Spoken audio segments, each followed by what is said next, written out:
वैदिक पंचांग के अनुसार अहोई अष्टमी का व्रत कार्तिक कृष्ण अष्टमी पर किया जाता है। यह व्रत करवा चौथ के 4 दिन बाद मनाया जाता है। इसमें माताएं अपने बालक के उज्जवल भविष्य और अच्छे स्वास्थ्य के लिए निर्जला उपवास रखती हैं। आज यानी 24 अक्टूबर को यह व्रत किया जा रहा है। इस व्रत का पारण तारों को अर्घ्य देने के बाद किया जाता है। तो ऐसे में चलिए जानते हैं कि आज के लिए तारे देखने का जो सही समय है वो क्या है, और इसके साथ ही कि कार्तिक माह के कृष्ण पक्ष की अष्टमी तिथि 24 अक्टूबर को देर रात 1:10 पर शुरू हो चुकी है। अष्टमी तिथि का समापन 25 अक्टूबर को रात्रि 1:50 पर होगा। उदय तिथि के अनुसार अहोई अष्टमी का व्रत यानी आज 24 अक्टूबर को किया जा रहा है, जिसका पारण तारों को अर्घ्य देने के बाद किया जाएगा। ऐसे में चलिए जानते हैं आज के लिए तारे देखने का सही समय क्या रहेगा। और कार्तिक माह के कृष्ण पक्ष की अष्टमी तिथि 24 अक्टूबर को देर रात 1:10 पर शुरू हो चुकी है। अष्टमी तिथि का समापन 25 अक्टूबर को रात्रि 1:50 पर होगा। तिथियां जो है उदय तिथि के अनुसार अहोई अष्टमी का व्रत आज यानी 24 अक्टूबर को किया जा रहा है, जिसका पारण तारों को अर्घ्य देने के बाद किया जाएगा। ऐसे में शुभ मुहूर्त इस प्रकार रहेगा। अहोई अष्टमी का जो पूजन का जो शुभ मुहूर्त है वो है 5:52 से 6:59 तक। तारों को देखने का जो समय है वो 6:06 तक अहोई अष्टमी के दिन। चंद्रोदय रात्रि 11:55 तक अहोई अष्टमी के दिन।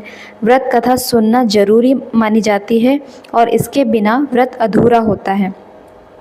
कथा सुनते समय 7 प्रकार के अनाज अपनी हथेली में रखें और पूरी कथा होने के बाद इसे किसी गाय को खिला दें। इसी के साथ आपको व्रत कथा सुनने के दौरान अपने पास अपनी संतान को बिठाना चाहिए। सबसे पहले प्रसाद उन्हीं को देना चाहिए। अहोई अष्टमी के दिन मिट्टी से जुड़ा कोई भी कार्य नहीं करना चाहिए। इसी के साथ इस व्रत में नुकीली चीज़ें जैसे सुई आदि के इस्तेमाल से बचना चाहिए। अहोई अष्टमी के दिन विशेष रूप से ध्यान रखिए कि तारों को अर्घ्य देते समय स्टील से बने लोटे का ही इस्तेमाल करें। अन्य किसी धातु से बने लोटे का इस्तेमाल करना शुभ नहीं माना जाता है। इस दिन लड़ाई झगड़े या किसी का अपमान भी नहीं करना चाहिए, अन्यथा आपका व्रत खंडित हो सकता है। अहोई अष्टमी का जो व्रत है वो 2 तरीके से किया जाता है। कुछ लोग दिन तक रखते हैं, यानी दोपहर के समय पूजा पाठ करने के बाद कथा सुनने के बाद व्रत का पारण कर लेते हैं। इसके साथ ही कुछ लोग शाम के समय जब तक तार को अर्घ्य नहीं देते, पूजन नहीं करते, तब तक व्रत का पारण नहीं करते हैं। तो आपके यहाँ जिस भी विधि से होता हो उस प्रकार से आप ये पूजन कर सकते हैं। यदि आपके यहाँ दिन तक पूजा होती हो तो दिन में ही आप पूजन करके व्रत का पारण कर सकते हैं।